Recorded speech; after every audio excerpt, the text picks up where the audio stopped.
चलो विद्यार्थी मित्रों,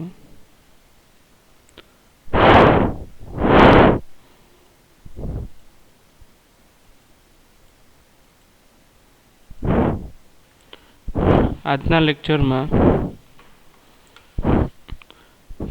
સંઘાત પ્રતિબંધ દાબીય પ્રતિબળ કમ્પ્લીટ થયા બાદ વિકૃતિ એટલે શું સમજીએ.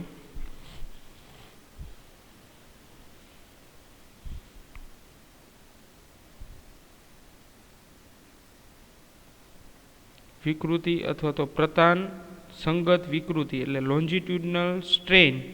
અત્યાર સુધી જે ભણ્યા એ સ્ટ્રેસ હતું. લોન્જિટ્યુડનલ સ્ટ્રેસ એટલે પ્રતિબળ અને વિકૃતિ એટલે લોન્જિટ્યુડનલ સ્ટ્રેન. સ્ટ્રેન અને સ્ટ્રેસ આ બે શબ્દ યાદ રાખજો.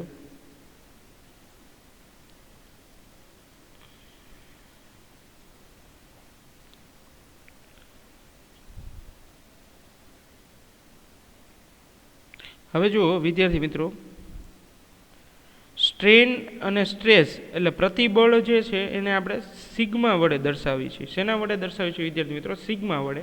અને જ્યારે વિકૃતિને ઈ વડે દર્શાવવામાં આવે છે. જો પ્રતિબળને આપણે આ રીતે દર્શાવવાનું છે, પ્રતિબળ આખું ન લખવું હોય તો એનો સિમ્બોલ છે સિગ્મા.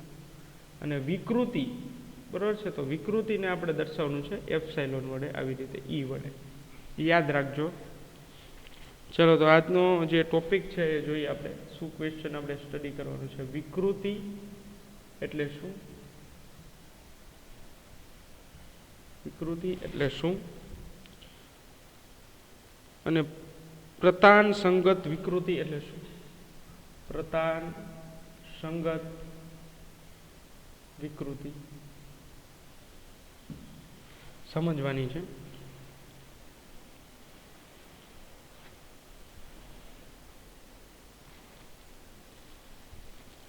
ચલો, વિકૃતિ એટલે શું અને પ્રતાન સંગત વિકૃતિ એટલે શું સમજાવો.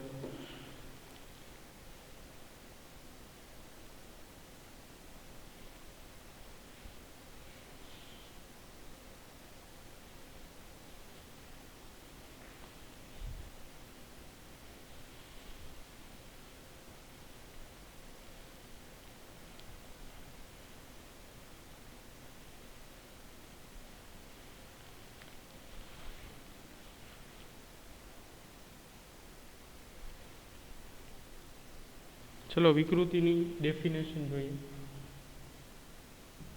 રિમૂવ કરી નાખીએ.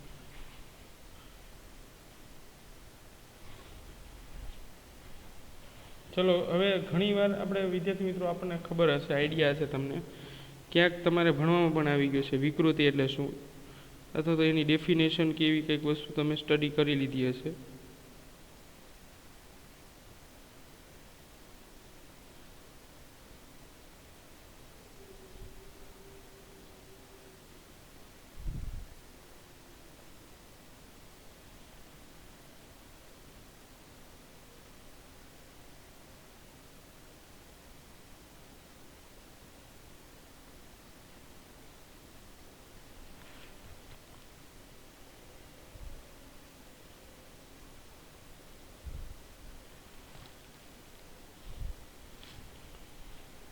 ચલો ડિફાઇન કરીએ એની ડેફિનેશન.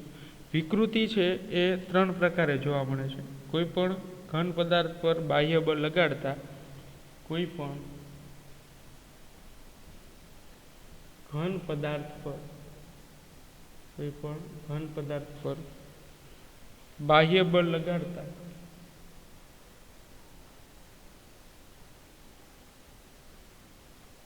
કોઈ પણ ઘન પદાર્થ પર બાહ્ય બળ લગાડતા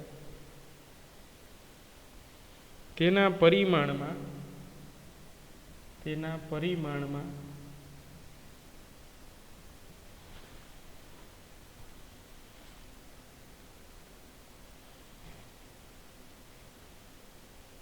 ત્રણ રીતે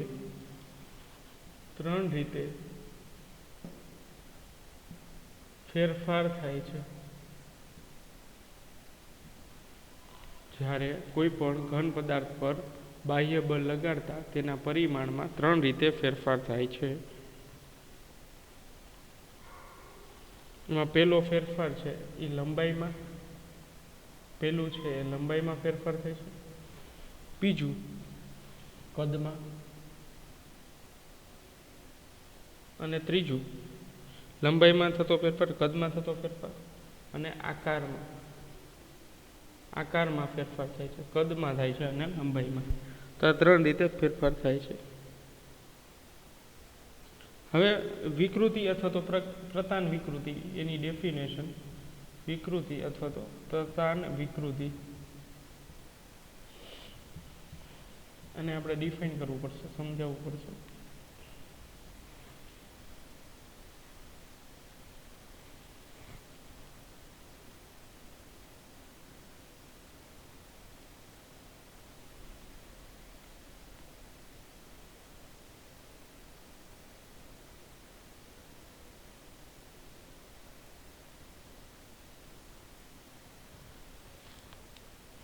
ચલો એની ડેફિનેશન શું છે કે પદાર્થ પર વિરૂપક બળ લગાડતા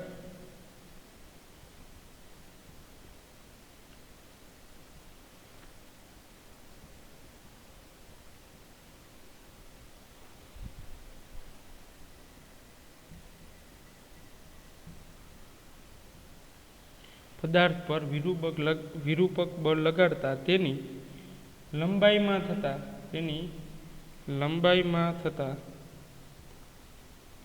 થતા આંશિક ફેરફારને પ્રતાન વિકૃતિ અથવા તો વિકૃતિ કહે છે. પ્રતાન વિકૃતિ અથવા તો વિકૃતિ કહે છે, અથવા તો વિકૃતિ કહે છે.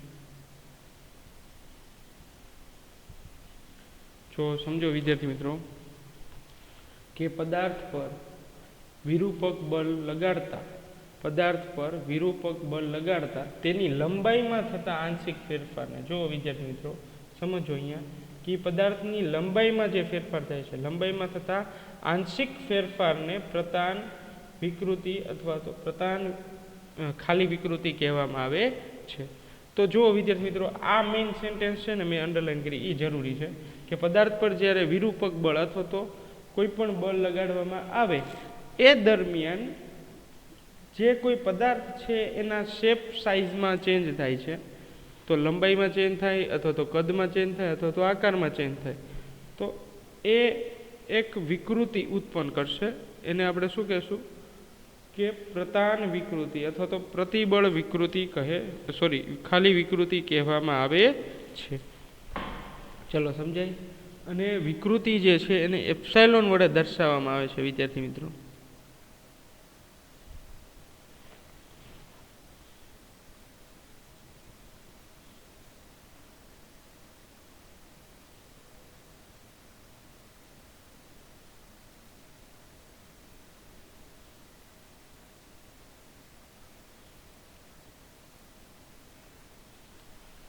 વિકૃતિ છે એને આપણે એપ્સાઇલોન એટલે કે ઈ વડે દર્શાવવામાં આવે છે, એ યાદ રાખજો. ચલો આટલું જે છે એ ખાલી જોઈ લો, પછી એનું ફોર્મ્યુલા જોઈ લઈએ.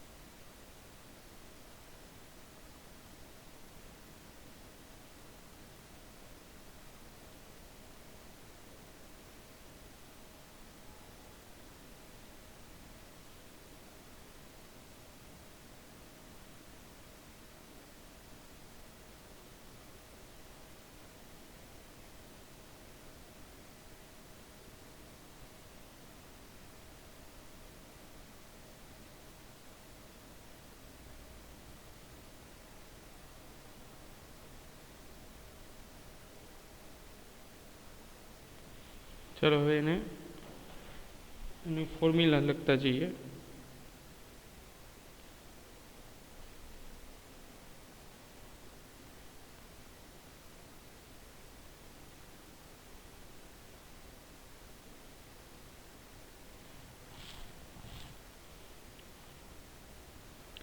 તો એની ફોર્મ્યુલા એટલે કે ઈ વડે દર્શાવવામાં છે. વિકૃતિને ઈ વડે દર્શાવાય છે. ચાલો હવે જુઓ વિદ્યાર્થી મિત્રો, એનું સૂત્ર આપણે લખીએ. પ્રતાન વિકૃતિ અથવા તો વિકૃતિ, પ્રતાન વિકૃતિ અથવા તો ખાલી વિકૃતિ ઈ બરાબર શું થશે? જો ડેલ્ટા એલ ના છેદમાં એલ, એનું સૂત્ર છે ડેલ્ટા એલ ના છેદમાં એલ. તો જો આ જે ડેફિનેશન મેં અહીંયા લખી છે એ જ વસ્તુ દર્શાવે છે. ડેફિનેશનમાં જો લખ્યું છે કે પદાર્થ પર વિરૂપક બળ લગાડતા તેની લંબાઈમાં થતા આંશિક ફેરફારને, જો લંબાઈમાં થતો આંશિક ફેરફાર, એને આપણે શું કહીએ છીએ? પ્રતાન વિકૃતિ કહેવામાં આવે છે. અને વિકૃતિને ઈ વડે દર્શાવવામાં આવે છે.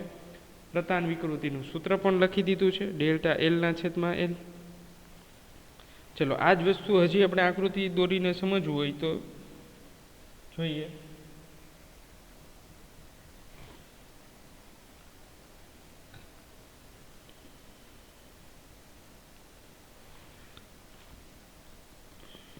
ચલો આ કુલ લંબાઈ એલ છે.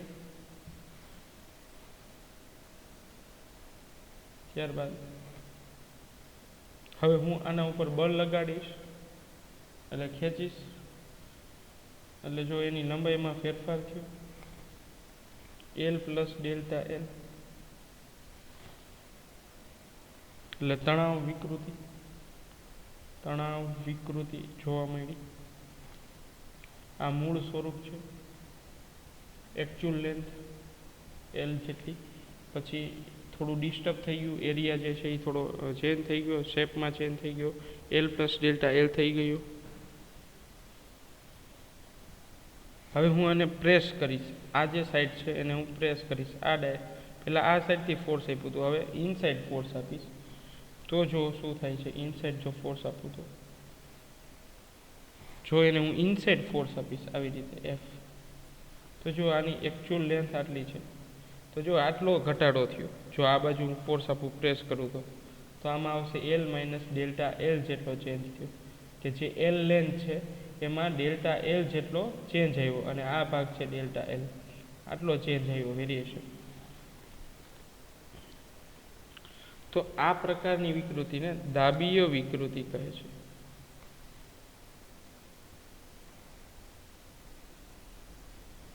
શું કહેવાય છે વિદ્યાર્થી મિત્રો? દાબીય વિકૃતિ.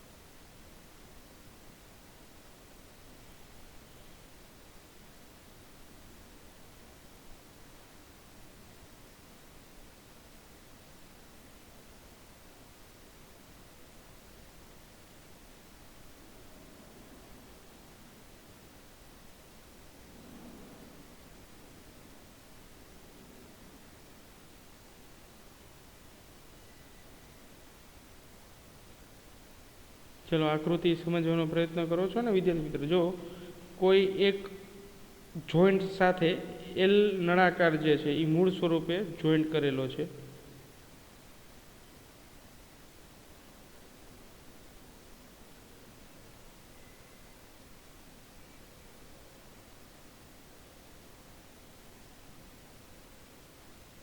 તો જો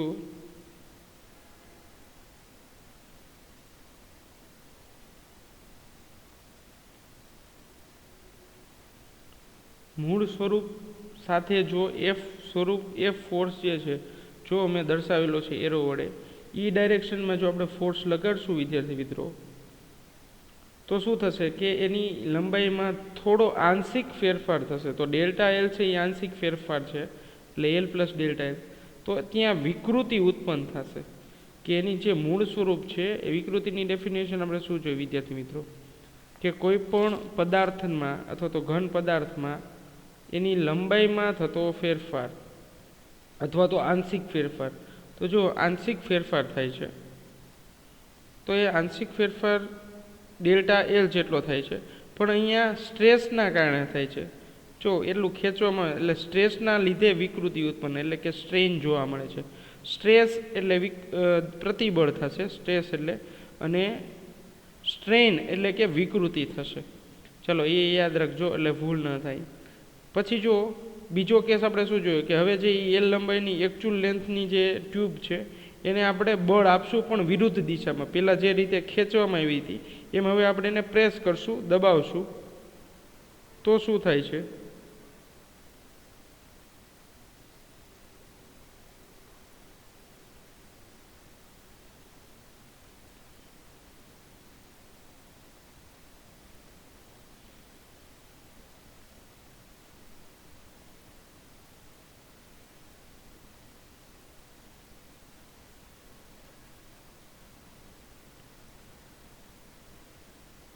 જો જે ચેન્જ થાય છે એ દાબીય વિકૃતિ જોવા મળે છે. એટલે કે ડેલ્ટા એલ જેટલી એની લંબાઈ જે એકચ્યુઅલ લેન્થ છે એમાં ઘટાડો થાય છે. આકૃતિ જોઈને સમજવાનો પ્રયત્ન કરો.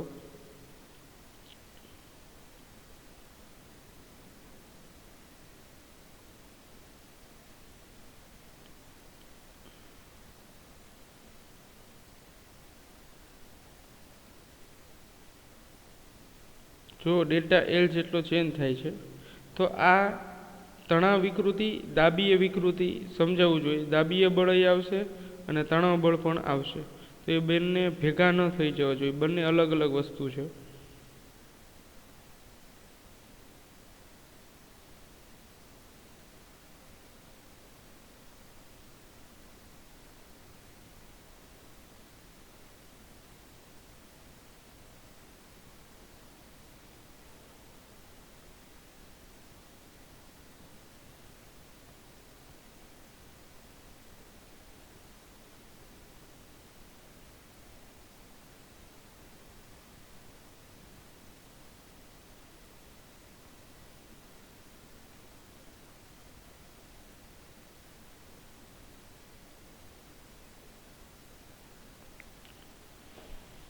ચલો હવે ગ્રાફ એક છે એ જોઈ લઈએ.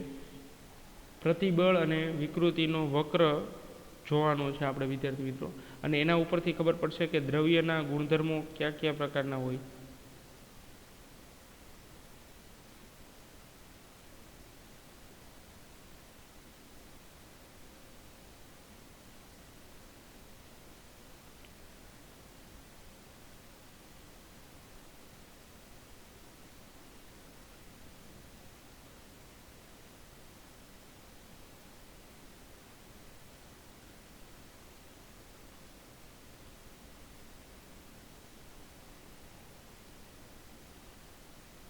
જો ડેફિનેશન તમારે લખવી હોય તો લખી દઉં. જો લંબાઈમાં અથવા તો લંબાઈનો વધારો થતો હોય તો તેને અનુરૂપ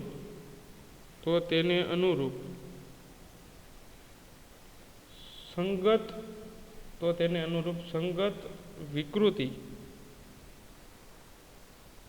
ને તણાવ વિકૃતિ, અને જો લંબાઈમાં ઘટાડો થાય તો તેને અનુરૂપ વિકૃતિ ને દાબીય વિકૃતિ કહે છે. ચલો સમજો વિદ્યાર્થી મિત્રો. જો લંબાઈનો વધારો થતો હોય તો તેને અનુરૂપ સંગત વિકૃતિને તણાવ વિકૃતિ કહે છે, અને જો લંબાઈમાં ઘટાડો થાય તો તેને અનુરૂપ વિકૃતિને દાબીય વિકૃતિ કહે છે. ચલો હવે આપણે વિદ્યાર્થી મિત્રો એક વક્ર છે, એક ગ્રાફ છે, એની એક લાક્ષણિકતા આપણે જોવાની છે પ્રતિબળ અને વિકૃતિ વચ્ચેની.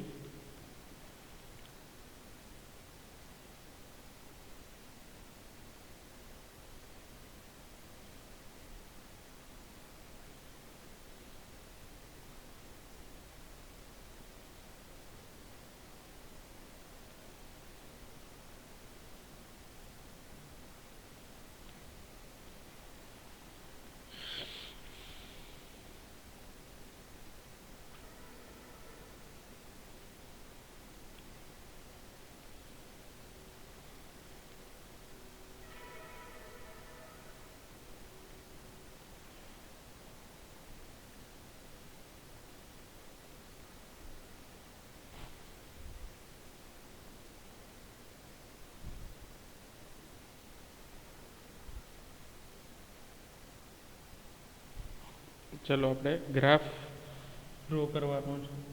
નવો ટોપિક, નવો ક્વેશ્ચન કે કોઈ એક ધાતુ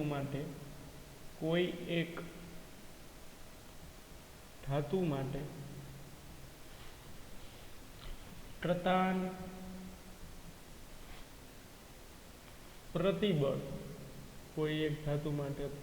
પ્રતિબળ વર્સિસ પ્રતાન વિકૃતિનો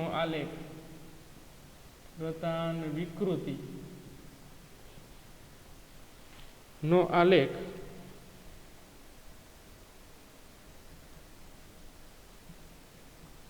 દોરી સમજાવો.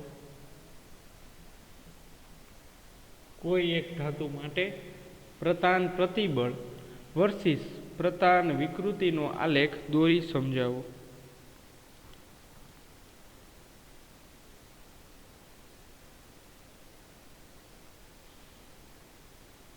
ચલો તો આપણે ગ્રાફ જે છે એ ડ્રો કરીને સમજવાનો છે. કોઈ એક ધાતુ માટે તણાવ પ્રતિબળ અને તણાવ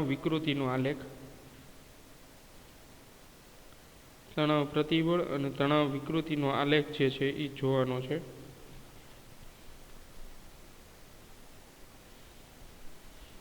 તો જોઈએ આપણે તણાવ પ્રતિબળ આ વાય અક્ષ ઉપર આવશે અને આ એક્સ એક્સિસ ઉપર આવશે.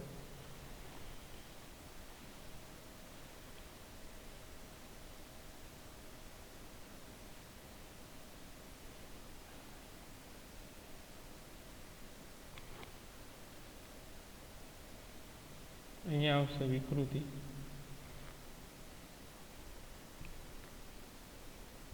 %30 જેટલી છે, <1% ચાલુ કરીને 30% સુધી છે.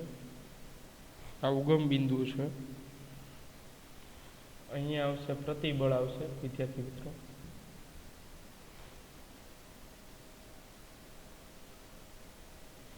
પછી આ રીતે ગ્રાફ આવશે. આ એ બિંદુ થઈ ગયું, ત્યાંથી આ બી બિંદુ, પછી સી, પછી ડી,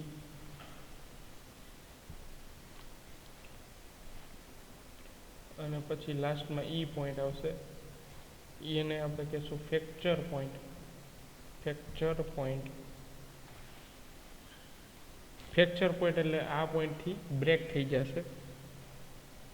પછી આટલો જે પોર્શન છે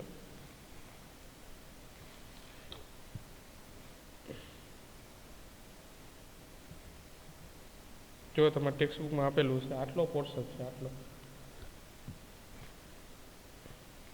એને આપણે કહેશું કાયમી સ્થાપન કહેવાય છે.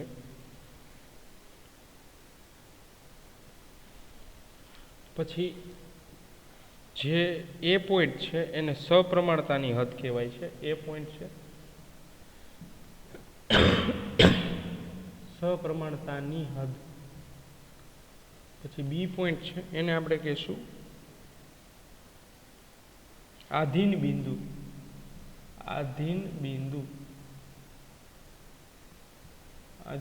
કહેવાય છે. બી પોઈન્ટ છે એને આધીન બિંદુ કહેવાય છે. અને જે આ પોર્શન છે ડી થી ઈ વચ્ચેનો એને કહેવાય પ્લાસ્ટિક. ખબર છે ને, પ્લાસ્ટિક આપણે જોઈએ, પ્લાસ્ટિક વર્તુળક કહેવાય છે. ચલો આખો ગ્રાફ જે છે એ સમજો. હવે આમાં આપણે લખવાની જરૂર નથી, આપણે મૌખિક તમને કહી દઉં તો એ તમને ખ્યાલ આવી જશે. મેઇન જે ડેફિનેશન હશે એ તમને લખી દઈશ.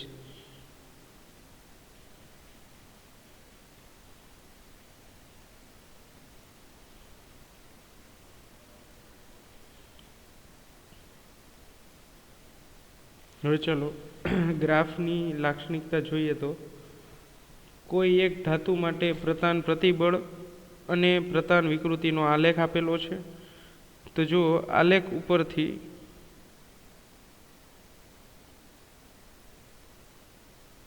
આલેખની વર્તુળક જે છે એ જોવી પડશે. Characteristic of graph